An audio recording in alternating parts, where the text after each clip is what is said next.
A few days before we were scheduled to move into our new house, I was scrolling through a forum when a specific thread caught my eye. Title: Daughter's birthday is October 10th. Son's is December 31st. Is it weird to set the door code as a combo of both? Context: my wife isn't a huge fan of our daughter, so I need a plausible reason to include the girl's birthday to avoid suspicion. The comment section was tearing him apart. Your wife is a woman herself, and she dislikes her own daughter? Sounds like a piece of work. Thank God there are dads like you. Otherwise, I can't imagine how that poor girl would survive. Here's the play. Since the little girl's birthday is October 10th, the numbers repeat. Just set the code to 123110. Tell her the 10 is to celebrate the upcoming Columbus Day or just October perfection. If she refuses that, she's just being unreasonable. Great idea. See if she dares to say no. If she shoots that down, she's heartless. While I didn't agree with the sexism in the post, the hive mind of the internet always gave me the creeps. I was just glad we only had one daughter, and my husband, Caleb, absolutely spoiled her. Just as I was about to swipe away, a notification from Caleb popped up on my screen. Honey, how about we set the smart lock on the new place to 123,110? The 10 at the end is for Lily's birthday month, and we can use 12/31 for New Year's Eve, symbolizing a fresh start for our new home. It's a double celebration. When I saw that message, I froze. 1 second, I was reading internet drama. The next, the drama had crashed into my living room. My thumb hovered over the screen, paralyzed. I don't believe in coincidences this specific. Same timeline for moving houses. Same weird specific birthday combination. Same convoluted excuse. When coincidences stack up like this, they aren't accidents. They're patterns. But we didn't have a son. I only had my precious daughter, Lily, born last year. And I love her more than anything. I thought for a moment, then opened Caleb's chat and typed, why not use my birthday? My birthday is August 8th, 0808. Simple. The chat bubble showed him typing, then stopping, then typing again for a long time. Finally, a response came. If you put that way, why not use mine? The lock only takes 6 digits, Jordan. We can't fit everyone. When Lily grows up and asks why the password is only her mom's birthday, what am I supposed to tell her? I stared at the words, a dry laugh escaping my throat. Now I knew something was wrong. He had never argued with me over something this trivial before. Strictly speaking, he had married up. I handled all the major expenses. He had always been the dutiful, gentle, family-oriented husband. Moreover, this house was bought and paid for by my mother in full. When Lily was born last year, my mom was worried our old apartment was too cramped, and she was equally worried about my in-laws nitpicking me. She always said Lily was a blessing, but she knew that in some traditional circles, like Caleb's family, people still gossiped about not having a son. She didn't want me to suffer any indignity. So without a second thought, she bought this luxury condo in cash. She did it to give me leverage, to give me a backbone. The deed to this house had one name on it, Jordan Banks. Seeing that I hadn't replied, he sent another barrage of texts. Jordan, for years haven't I listened to you on everything big and small. I respect all your decisions. But now, I can't even decide a simple door code. Don't you think you're being a little too controlling? Caleb didn't come home that night. Just before I went to bed, he texted a flimsy excuse about working late at the office. I tossed my phone onto the sofa, not bothering to reply. In all the years we'd been together, I could count the number of times he'd thrown a tantrum on one hand. He was an educated man. He knew you couldn't have your cake and eat it too. If he wanted the benefits of my financial support, he had to accept the drawback of my leadership. But I didn't think I treated him badly. I made the big decisions, sure, but when had I ever embarrassed him? When we graduated, I was the one who packed up and moved to his chosen city. I paid the down payment on our first place, and we split the mortgage. I never held that over his head. I, Jordan Banks, didn't lack money. I could thrive anywhere. I used to think Caleb just lacked a bit of luck compared to me. If he was willing to yield to me in private, I was willing to give him face in public. In the past, if he gave me the silent treatment, I'd coax him out of it. Men and their fragile egos. But his message yesterday felt different. It felt like resentment that had been simmering for a long time. If that was the case, I wasn't going to beg him to come back. I went to the guest room, gave the night nurse a few instructions for Lily, turned off the lights, and slept like a baby. The next morning, sunlight filtered through the sheer curtains. I opened my eyes and instinctively grabbed my phone. That forum thread had been updated. I tapped it open and almost laughed out loud. I suggested the code to my wife yesterday, just like you guys said, but she refused. She'd rather use her own birthday than include the kids. I've been working my ass off for this family, doing everything at home, and this is the thanks I get. Slept at the office last night. Didn't cook, didn't do dishes, didn't do laundry. Let's see how messy the house gets without me. Reading this, I was 100% certain the poster was Caleb. The comments section was an echo chamber of misogyny. You're too nice, bro. Honestly, trade her in for a newer model. Dude, you're rich and considerate. What do you even see in her? I stared at the word rich and my eye twitched. Caleb was playing the role perfectly in the replies, saying he was worried about me because we'd been together so long, claiming that without him, I wouldn't even know how to withdraw money from the bank. That really opened my eyes. I wouldn't know how to withdraw money. Before I even graduated college, I used my scholarship money in returns for my first investment to buy us both top-of-the-line laptops. When he was being bullied by his manager at his old job, I researched dozens of companies and headhunted a position for him that was a perfect fit. And now he was worried I couldn't use an ATM? The comments were full of helpful advice. Your wife is useless without you. Just change the password anyway, man. She won't know how to change it back. The house is marital property. Why does she get the final say? If she doesn't agree, lock her out until she does. Women need to be taken down a peg sometimes. I looked at the screen, expressionless. With a flick of my finger, I closed the toxic app. I sat at my desk all morning. The monitor hummed, spreadsheets and numbers dancing before my eyes, but I absorbed none of it. I replayed the last few years in my head. First, I questioned myself. Had I done something wrong? But I reached the conclusion quickly. I wasn't the problem. Caleb was. If I made a mistake, it was choosing him. I respected him. I loved him. At home, he took care of the daily grind. Outside, I protected his pride. He knew logically he shouldn't bite the hand that fed him, but he lacked the moral compass to care. He wasn't just unlucky. He was fundamentally broken. Once I realized that, the suffocating anger in my chest vanished. But a new question arose. Caleb's phone passcode, computer login, bank PIN, they were always permutations of the same few numbers. He claimed he had a bad memory and was too lazy to change them, saying it made it easier for me to check on him anyway. Lily was born last year. He was ecstatic, kissing her tiny face over and over. Yet his lifestyle, his schedule, his habits, nothing changed. But now he needed a new password. It sounded crazy, but I had to guess. Maybe there was another kid out there with a birthday coming up. That kid's mother probably wanted a guarantee. A ritual.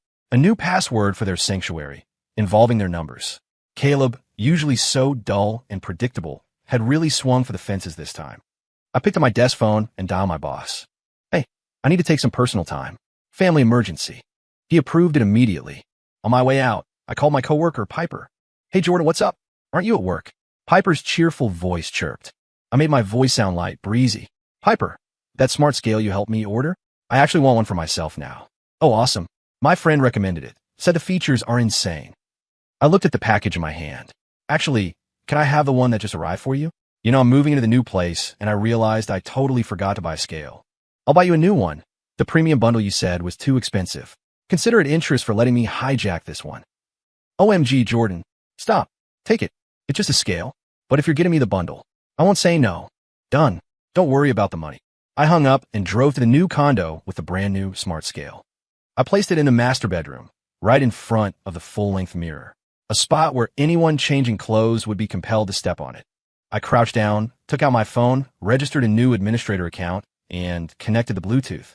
My fingers were steady, scary steady, considering I never thought Caleb was the cheating type. After setting the trap, I stood up and looked around the new home I had been so excited about.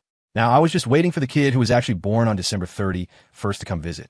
That evening, when Caleb came home, I was curled up on the sofa.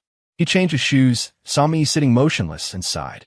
His footsteps approached and stopped in front of me. The sofa dipped as he sat down, his arm draping over my shoulder. Still mad? His breath tickled my ear. The other day, I was too emotional. Don't take it to heart. I didn't move, my eyes fixed on a muted TV screen. Okay, I nodded. I also think you were too emotional. I turned my head to look him dead in the eye. Since you agree, apologize to me. Caleb's arms stiffened around me. He clearly hadn't expected me to ignore the olive branch and demand penitence. His face cycled through several colors, red, then pale. Finally, he compromised, rubbing my shoulder awkwardly. I'm sorry. I've just been in a bad mood lately. I was hoping you could just go along with me for once. More excuses. I didn't let him slide. I stared into his eyes. Why the bad mood? Caleb froze again. He opened his mouth, struggled, and finally squeezed out, work stuff? It's annoying. I almost laughed. Work? Your current job is one I handpicked for you, I said calmly. The workload is perfectly balanced with the salary, and the owner is a friend of my mother. Who exactly would be giving you a hard time? I didn't give him a chance to pivot. I know you hand over your paycheck, but the alimony and support payments we send to your parents every month take up half of what you earn. On the old house, we split the mortgage, leaving you with basically zero disposable income. All the daily expenses for this family of three? That's all me. I spoke slowly, enunciating every word. I needed him to understand that he couldn't play the victim here. Tell me, what are you unhappy about? Is it because you have to do chores after work? Or is it because you want to change the password on the new house for some nonsense reason, and you won't tell me the truth? Through the first part, Caleb just looked weary. But when I dropped the last sentence, his mask cracked. He violently shoved my shoulder away, his voice rising to a shout. What truth? There is no secret truth. I just felt a new house deserves a fresh start. I told you why I chose the numbers. You don't believe me, and now you're accusing me of, what? Being shady? Jordan, are you sick in the head? There it was. Men are predictable. If they don't care about something, you can nag them all day, and they'll tune you out. But poke a real wound, and they explode. His defensive rage was all the confirmation I needed. The front door slammed so hard the walls shook. Caleb had stormed out again. I wondered if he was leaving because he felt righteous anger, or because he knew deep down this house belonged to me, and he was fleeing the scene of his crime. A moment later, my phone buzzed. It was Tommy, Caleb's childhood best friend. He owned a furniture store nearby and was a genuinely good guy. Most of the furniture in the new place came from his shop. I picked up. Before I could speak, Tommy's panicked voice filled the room. Jordan, what's going on with you and Caleb? I know couples fight, but don't kick him out. He showed up at my shop in the middle of the night, demanding I load up the last batch of furniture and deliver it to your new place right now. I listened, but my mind was elsewhere. He was in such a rush to furnish the place. He couldn't wait to host his guests. And by using our fight as cover, he could play the long-suffering husband to his friends, the guy doing the heavy lifting while his wife was being unreasonable. Predictable. Tommy paused, then went into mediation mode. Jordan, listen, guys like Caleb are rare. He's not out drinking. He's angry, but he's going to work on the house. You guys have Lily. Whatever it is, talk it out. I waited a beat, pretending to absorb his wisdom. Then I softened my voice, adding a touch of regret. Thanks, Tommy. You're right. I was too impulsive. I shouldn't have yelled at him. I didn't realize he was going to fix up the house, even while he was mad. I sounded appropriately guilty. Then I pivoted. Hey, Tommy, remember that electronic robot dog you got for your girlfriend? Fiona? The one with the camera that patrols the house. Yeah, can I borrow it for a few days? I asked earnestly. I want to use it to apologize to Caleb. Like a surprise gift. Tommy lit up. Of course. I'll dig it out right now. Great. Can you do me a huge favor? Sneak the robot dog in with the furniture delivery? Don't tell him. I want it to be a surprise. Consider it done, Jordan. You guys are perfect for each other. Seriously, fighting 1 minute, making up the next. When Lily turns 1, we're definitely coming to the party. I hung up and tossed the phone aside. That night, Tommy sent me the login credentials for the robot dog. Log in and you're good to go. You could drive it around and see everything. I replied, thanks. Then I turned off my phone. The trap was set. Now I just had to wait for the rats to come out. For the next few days, Caleb slept at the new condo. He didn't text me once. He was really committing to the bit. Our friend group was blowing up. Everyone knew Caleb the St. Hayes was sleeping on the floor of an empty condo, working like a dog because his wife kicked him out. A line of peacemakers called me. Jordan, cut him some slack. He's a good guy. He's probably sorry. I put them on speaker while I did my nails, giving non-committal and yeah, I know answers. I'll go apologize once I finish this project at work. I lied. Friday evening rolled around. I wondered what Caleb was doing. Was he breaking? Did he feel any guilt? My phone buzzed. A notification from the Smart Scale app. I opened it. A digital gauge appeared on screen. The needle settled. 165 for LBS. Caleb. Then, the numbers flickered and changed. 108. 2 LBS. Unless Caleb lost a leg, that wasn't him. Before I could even curse, another notification popped up. 22. 5 LBS. A toddler.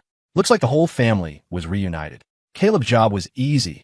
He was usually off by 4 or 5 p.m. I checked my watch. 6 p.m. He'd been there for a while. I usually worked until 8 or 9. This time gap was the perfect window to catch him off guard. I took a deep breath, suppressed the rage boiling in my gut, and tapped Piper on the shoulder. Piper, emergency. She jumped, hiding her phone. What's up, Jordan? I forced a smile. That Smart Scale of the new house is acting up. It's sending weird readings, and I haven't even been there. You're the tech guru. Come check it out with me. Piper puffed out her chest. On it. I'm a gadget queen. One down. I dialed Tommy. Tommy? Remember that robot dog? I can't get to work. The manual is in alien hieroglyphics. I sounded helpless. Can you meet me at the new place? If you can't fix it, I'll just apologize to Caleb in person. Having a friend there will give me some courage. I'll pay for dinner for you and Fiona as an apology for dragging you out. Tommy agreed instantly. Say less. Fiona and I are on our way. I flashed an okay sign to Piper. She winked. Jordan, you look like you're going on a raid or something. I grabbed my bag. Maybe I am. We met Tommy and Fiona at the complex entrance. We marched up to the unit, a squad of 4. At the door, I stared at the brand new smart lock. He had changed it from the contractor key lock. I feigned distress, pushing on the handle. He changed the lock. I don't know the code. Piper frowned. Seriously? Changing the locks on your wife? Tommy looked uncomfortable. Just call him Jordan. I shook my head, handed my phone to Tommy. No, it's too awkward. Hey, try the robot dog app again? Maybe I was using it wrong. If we can get it to bark, maybe he'll open the door. Tommy's eyes lit up at the chance to play tech support. You got it. He took my phone, unlocked it, opened the app, and started tapping. Piper and Fiona crowded around to watch.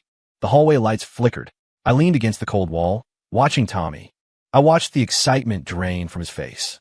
A few seconds later, Tommy looked like he'd seen a ghost. His hands shook, and he instinctively slammed the phone against his chest to hide the screen. I stepped forward. What is it? He stammered, pale and sweating. Nothing. Jordan. It's, Fiona, never one for patience, snatched the phone from his trembling hands. What are you acting weird for? Let me see. She looked at the screen. Her jaw dropped. Her eyes went wide. Holy SHD. She didn't hide it. She turned the screen directly toward me. Jordan, look. On the screen, the living room was bathed in warm light. A table was set with candles and colorful plates. Caleb was leaning over, feeding a woman a piece of cake. She was laughing, looking at him with pure adoration. In the background, a little boy sat on the expensive leather sofa, my sofa, playing on a tablet, completely at home. It was a picture-perfect family of 3. What the hell? Piper hissed, stomping her foot. So the scale readings. It was these 2 freaks? Cheating in your house and using your stuff? The audacity. I stood there silent. Most women, when they see a scale, can't resist stepping on it. It's a trick my mom taught me. Works every time. Jordan. Fiona touched my arm gently. Are you okay? I exhaled slowly. I'm Fine. I was just thinking about the password. I looked at them. I forgot to tell you guys. Caleb and I fought because he wanted the code to be 123110. He said 1231 was for New Year's Eve, and 10 was for Lily's birth month. I thought it was a stupid reason. I walked to the keypad. I punched in the numbers. 1-2-3-1-1-0. Beep. Click. The lock disengaged. I never checked up on him before. Not because I was naive, but because Caleb was boring. He accounted for every minute of his day. He'd hand me his unlocked phone and say, look, no secrets. Who suspects the man who volunteers his GPS history? So he probably never imagined I'd be standing here. Tonight, on the night he was celebrating the birthday of his secret son, the door swung open. The 4 of us stared at the 3 of them. The silence in the living room was heavy enough to crush bone. Caleb's expression was a masterpiece. Shock, panic. Then, as he saw Tommy and Fiona behind me, absolute devastation. He took a deep breath, then another. He walked toward me, forcing a grotesque, stiff smile. Jordan, what are you doing here? I crossed my arms, tilted my head. Why wouldn't I be here? This is my house. My mother bought it. My name is on the deed. Am I not allowed in? With every sentence, Caleb turned a shade paler. Behind me, Fiona and Tommy were gaping. To them, Caleb was the provider of the rock. The illusion was shattering in real time. Caleb snapped. We're in a fight. I just saw the house was empty and a friend's kid had a birthday, so I invited them over. Why are you making a scene? The woman on the sofa stood up. She picked up the boy and glared at me. Sister-in-law, you're really controlling, aren't you? I'm a married woman. The kid is right here. What could we possibly be doing? We're just friends having a party. Do you have to stalk him? Wow. Gaslighting 101. I pointed to the corner of the room, where the small robot dog sat silently. That thing has been on for days, I said lazily. It records everything. The stuff you want people to see, and the stuff you definitely don't. I watched a preview on the drive over. Rated R. Wanting to airplay it to the TV right now. The woman went ghost white. Tommy started to say, but you said it was broken, before Fiona elbowed him hard in the ribs. Caleb dropped the act. He knew it was over. He pointed a shaking finger at my face and screamed, "Jordan, this is why. You're always like this. So high and mighty, looking down on everyone. Who do you think you are? Who will want to live with you?" Veins bulged in his neck. "And another thing, you said you were done after Lily. You wouldn't give me a son. I'm the only male heir in my family.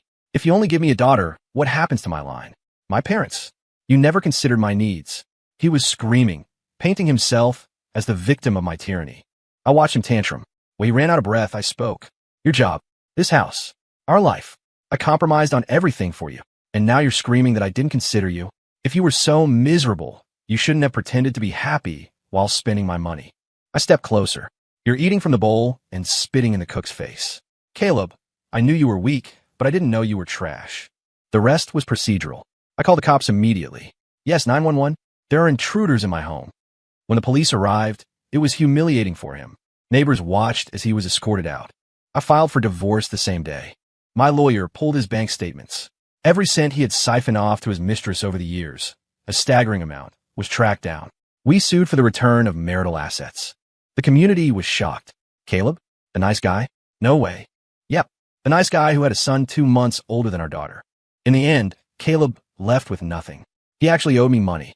The mistress and her heir showed their true colors immediately.